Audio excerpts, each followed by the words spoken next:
Transformation Implementation Unit. Let's delve deep into the issues. We'll take you beneath the surface. Greetings and salutations. My name is Orville Higgins and it's another edition of Fan Central. Talking to the people at the heart of the top sporting stories. Hear from your favorite sportsmen and women and the administrators who work tirelessly to make it all happen. It's live sports talk. I've written an entire article. Yes. Looking at all the major issues every Tuesday at 9 p.m. It's Fan Central.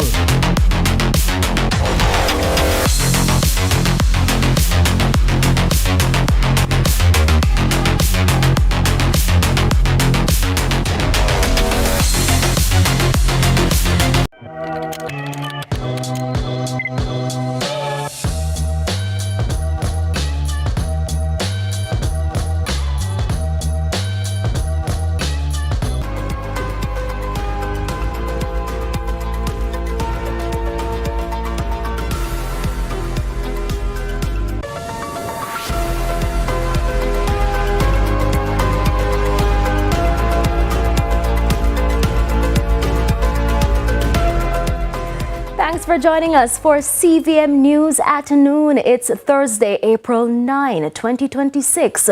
I'm Amoy Harriet. Up first this afternoon, there's growing optimism among Jamaicans after Wednesday's announcement by United Oil and Gas that the company has identified evidence of an active petroleum system offshore within the Walton Morant licensed offshore Jamaica. The announcement follows geochemical analysis of seabed samples with indications of thermogenic hydrocarbons and estimates pointing to billions of barrels in prospective resources. The findings could have major implications for investment, energy security and economic growth. Energy Minister Darrell Vaz says while he welcomes the news, he is urging caution as he says the recent tests merely detected traces of oil and gas, but further tests are needed before any conclusion. While I welcome the positive news coming out of the exploration results, I'm cautiously optimistic going forward, because that was just to see if there was traces of oil and gas. We will not know definitively until such time as we drill a well, which will require the company, United Oil and Gas, to raise between 60 and 70 million US dollars through partnerships with big oil companies to drill a well. The results of that will be the most telling and conclusive. So again, positive news, but I urge Jamaicans to be cautious and not get their expectations up as yet. I will talk more about this discovery later on in our live interview segment. To other news now, a 31-year-old man who was being sought in connection with Tuesday night's fatal stabbing in Burnt Savannah, Westmoreland, has surrendered to police. Investigators say the incident stemmed from a dispute between two men who were reportedly close friends. The confrontation allegedly developed during a drinking session at an establishment along Poppy Street, where one man was stabbed multiple times in the upper body and later died at hospital. The accused turned himself in on Wednesday. Meanwhile, a 30-year-old man is dead and 3 others injured following a violent chopping incident in Cobbler, Manchester late Tuesday night. Dead is Otis Moore, otherwise called Jugu, a resident of the area. Reports from the police are that about 10 o'clock, Moore was attacked and chopped multiple times during what is to believe a dispute over money. He was rushed to hospital where he was later pronounced dead. Now, 3 other persons were also reportedly chopped during the incident. Police are now investigating the circumstances surrounding the deadly altercation.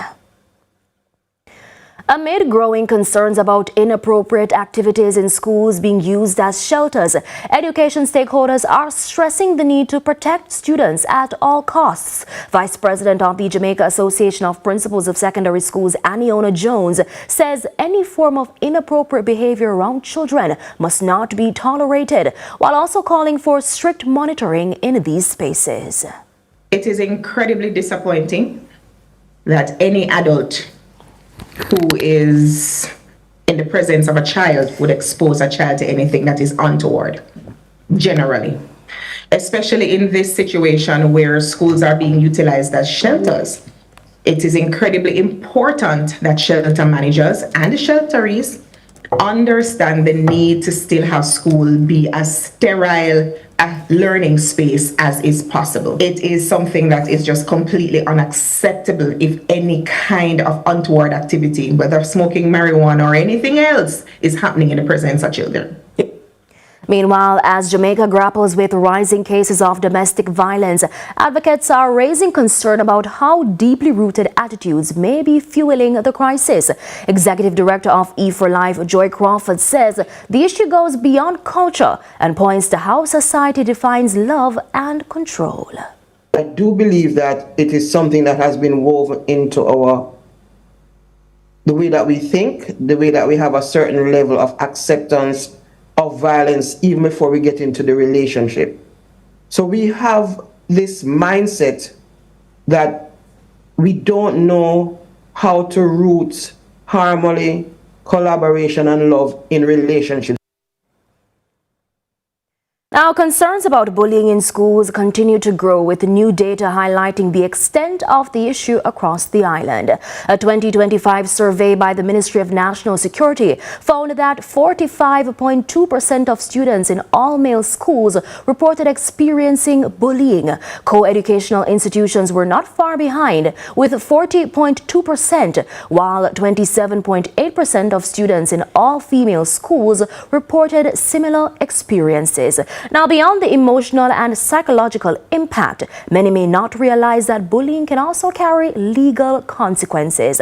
Attorney-at-law Matthew Hyatt says cyberbullying in particular is on the rise among students, noting that the law treats online harassment with the same level of seriousness as traditional face-to-face bullying.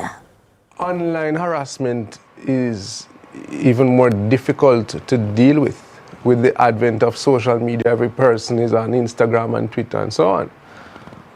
Recently, we have instituted the Cybercrimes Act, which deals with malicious forms of communication. And so, for example, if I should text you and I'm teasing you, or I'm threatening you, or any form of communication that may seem to be intimidating, the law views that as a malicious form of communication, which is now prosecuted under Section 9 of the Cybercrimes Act.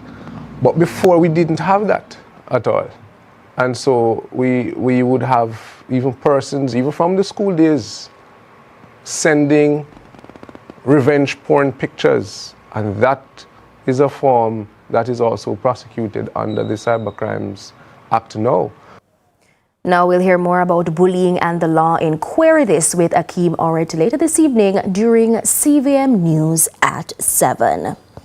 We go now to St. James, where smoke from the retirement dump in the parish is affecting residents in neighboring communities. The smoke has been an issue since last weekend. It's understood that the smoke is also affecting residents in Trial, Hanover. Our correspondent Kingsley Thompson visited the area.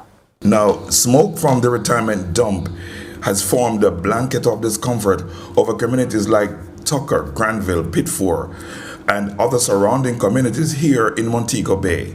I spoke to Michael Troop. He is the councillor for the Granville division where the dump site is located. People are suffering because they can't come out of the house. It's stretched from retirement dump all the way to Trial, and the fire caused by persons who are not properly maintaining the dump. When the fire started, there was no tractor to push the garbage. That is causing a major problem at the dump because they're dumping, but they're not pushing. What I heard on the ground is that the fire came out of some truck that they dump at the garbage. Around the holiday time, we have festive season where people are using jerrycans. They're not making sure that the fire don't travel from Montego Bay.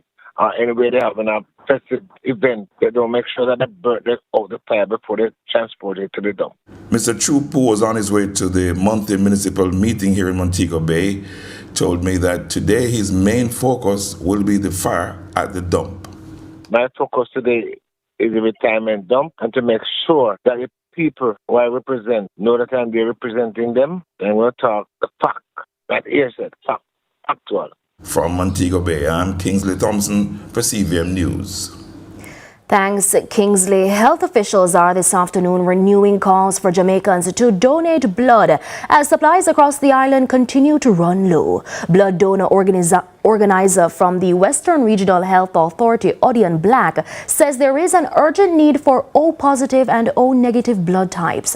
While noting that all blood types are currently in short supply, Mr. Black emphasized that the versatility of O type blood makes it especially critical for emergency situations. Members of the public are being encouraged to visit their nearest blood donation center and help replenish the country's blood supply. Right now, demand is extremely high. So the eventual issue is that some persons have to be denied or delayed service because we don't have the product to provide for them in a timely manner. And the amount that we provide is equally dependent on the amount of persons who come to donate. So the more persons come to donate, it means that the more blood we have available to provide for persons who are in need. And so that includes persons who are on cancer treatment or persons who are on dialysis, which means that these are persons who have to get blood for the process, for the treatment program to continue. So it means if we don't have enough at this point in time, it means that the treatment have to be interrupted, which means delayed treatment, which we don't want to happen at all. We want when anybody is in need of blood, it is available in the amount that is needed to provide for their optimal care. Let's take a break. On the other side, we'll have our live interview segment.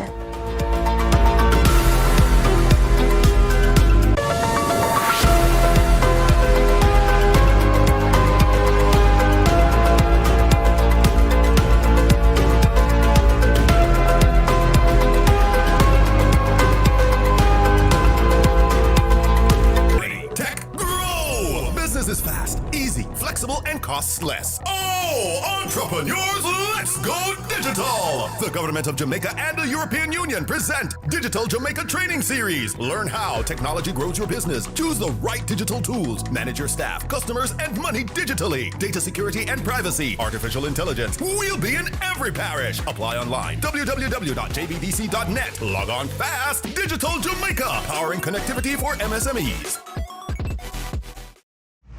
I'm me, the stylist, no scam and style me. From the market to the farm to the office, money talk is everywhere. But are you making sense or nonsense? The Bank of Jamaica brings you common sense with BOJ. Real stories, real laughs, and real lessons to help you protect, grow, and manage your money. Mattress savings. At least my mattress. You charge me to sleep on it. Partner plan. Remember last year we needed our payouts early? But Miss Pam gave it to her cousin first. Or a sketchy loan flyer. Electrifying deals. See why making the right financial choices is pure common sense. Brought to you by Bank of Jamaica, empowering everyday Jamaicans one episode at a time. Grandpa, it's 2026. You can't keep hiding all your money in every single pocket forever.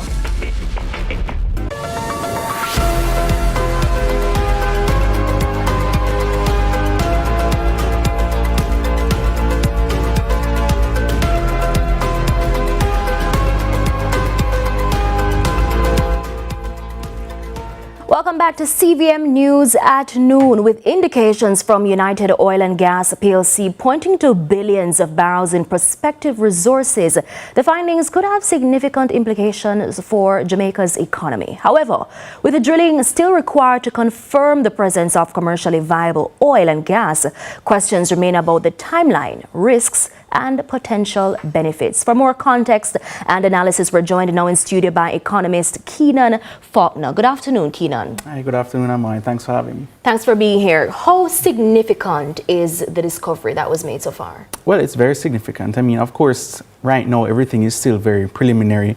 I think, between this exploration phase and potential drilling and then eventually now beginning to extract it, you're looking at a potential timeline of around 10 years. It was around the same in Guyana, but when everything was eventually actualized, we saw what the growth prospects were. Now, we have pointed to about 7 billion potentially, but that is the maximum that is there and that is present. But that doesn't mean that we will now get to all of it or be able to access it. It also doesn't mean that the venture is now going to be commercially viable, because that is the most important thing. Can this thing now make a profit? Because you're thinking about the company that is going to drill it, they have to recover all of their costs, which could be potentially 70 to 80% of everything that you get from the endeavor. And then based on what is left over, start to derive profits, you start to derive royalties, you get some money from corporate income taxes, and that is how you make money from a venture like this. But we now need to determine, can the company that is now going to be eventually tasked with drilling it, can they recover all of their costs? I think the minister mentioned it could be somewhere between 60 and 70 million US dollars. And then only after you have covered that, can you now start to think about the potential benefits money-wise. So these findings come at a time where there's been much discussion around Jamaica's dependence on imported oil and imported fuel. Do you think that this development could in any way reduce that reliance? And if so, how quickly could we see that happening? Well, eventually, but we're looking at a long time horizon. So if you only get to start extracting 10 years from today, then you may not see those benefits until maybe 15 to 20 years down the line. So you have to think generationally. And that's why one of the things I have said that you need to ensure in any natural resource is the first thing you're thinking about is setting up a sovereign wealth fund. So when you derive the proceeds from this endeavor, you're thinking about now the generation after that. It should have been the same approach with bauxite, for example. But we have an opportunity, maybe if we get that far, to now do things differently. What, if any, are some of the potential risks of depending on oil revenues, especially for small developing economies like Jamaica? Well, the traditional natural resource curse, Dutch disease, what happens is that you now become such a petroleum-oriented economy that you start to neglect the other sectors of the economy, and that can filter into reductions in exports because you're putting all of your effort into this one resource. So you wouldn't want that to happen. The main thing when it comes on to natural resources is management. So management, accountability, transparency, all of those things are hallmarks. Building good institutions to ensure that the proceeds are used for the benefit of the people today and tomorrow. So the findings alone, we see optimism coming out of this. There's no conclusion as yet, but yet we're already so excited to find out what's going to happen, especially given what we're seeing right now with fuel prices pretty much skyrocketing the last couple of weeks. How might this affect the cost of living for us here in Jamaica? And could Jamaicans realistically expect to see lower prices in the future? Well, what we would expect to happen is that I think there's going to be better public service delivery. So when the government gets more revenues, it's able to increase its fiscal space. So goods and services that it provides to the public can be done more efficiently. Eventually, costs of energy and just the general cost of living can go down. But again, it's not a tomorrow kind of thing. It's 15 to 20 years down the line. What has happened now, I think, is that we have confirmed merely anecdotally what we have suspected for a very long time, that there was always going to be oil. And we see that now there's potentially a lot of it, but we may not be able to get all of it. And even if we are able to get some of it, companies are not going to drill until they are sure that they're going to make at least a decent profit from it. So we're talking a lot about the economic benefits that this could potentially have for us, but we can't not speak about the environmental concerns with offshore drilling. How might these factor into economic decision making, you think? Well, there's always going to be that sort of trade-off. Where is the net positive? Hopefully it can be a net positive, because you wouldn't want to degrade the environment at the expense of trying to extract oil, and then it can affect other livelihoods. For example, in fisheries, they would be the most exposed and potentially at risk for this kind of thing. Other coastal and marine activities, even some amounts of light tourism potentially. Anything that has to do along the coast, marine transport as well. So we would want that this is managed in such a careful and deliberate way that it does not significantly harm those livelihoods, and then it ends up being a net negative. What would you say to those Jamaicans who are watching right now, or viewers who are at home listening to you, who are now thinking this is a game changer for the country? It might be Guyana 2.0 at this point. What would you say to these hopeful and optimistic Jamaicans? I think we should be cautiously optimistic. You know, if we go anywhere we're near Guyana, then that would mean significant economic benefits, because Guyana was the fastest growing economy in the world for 5 consecutive years, right after it discovered oil, and that was just 6 years ago. So, and in excess of 40%, 60% growth per year, and certainly nothing less than double digits. So it is transformational, it's transformative. It is something that we should remain hopeful for, but also not get too carried away. So just be cautious about it and, hope and expect the best. And just before you go, Keenan, so it's 2 ways you want us to look at it. Be optimistic, but cautiously optimistic. So there are 2 sides. I'm sure you're in the middle, but which side are you leaning more towards?